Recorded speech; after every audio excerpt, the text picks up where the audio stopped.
Hi, I'm Jeff Goldthorpe. I'm Associate Bureau Chief for Cybersecurity and Communications Reliability in the Public Safety and Homeland Security Bureau. And I'd like to spend a minute with you today talking about a Notice of Proposed Rulemaking that has come out in the May meeting to extend or propose that our rules be extended on outage reporting.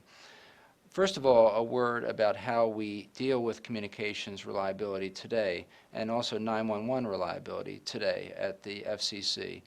We have two ways of doing this. First of all, we work with communications providers in a public-private partnership, the Communications Security, Reliability, and Interoperability Council, to develop best practices that are voluntary, applied at the discretion of the service provider.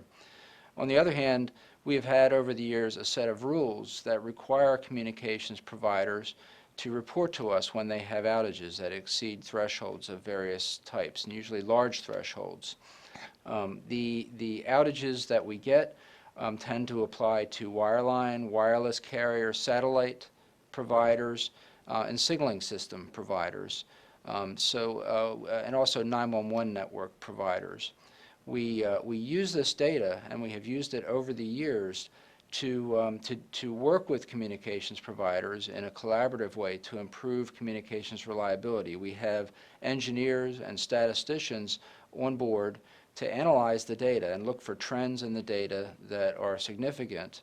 And so a couple of examples. When Katrina hit, we were using this data that we're getting from our outage reporting rules to get the first and really only information for the United States government on the condition of the communications infrastructure in the stricken area on the Gulf Coast. And this information is all provided to DHS on a real-time basis.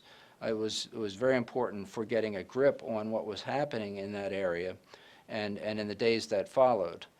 Other things that we've used it for, it's a little bit closer to what I was mentioning before, when we see trends that are concerning, for example, in 911 reliability, we will gather communications providers together or work with them individually to try and reduce an increase in the number of outages that are being reported. So, for example, in the case of 911, since the peak of the outage reports, number of outage reports that were being reported, and by working with communications providers, we were able to reduce the number of blocked 911 calls by 50% in the interval time that we were studying. So those are just two cases where the data has been extremely useful to us. There are many others. And something's been happening over the last couple of years that have caused us to need to go ahead with this rulemaking proceeding that was released in May. And that is that, as you know, networks are all transitioning to broadband, and more use of IP-based communications and internet-based communications. The rules that we have right now don't give us any data on outages that affect those networks. So, for example, we don't see anything about 911 outages that affect voice over IP services, which are becoming more and more common and will continue to become more and more common.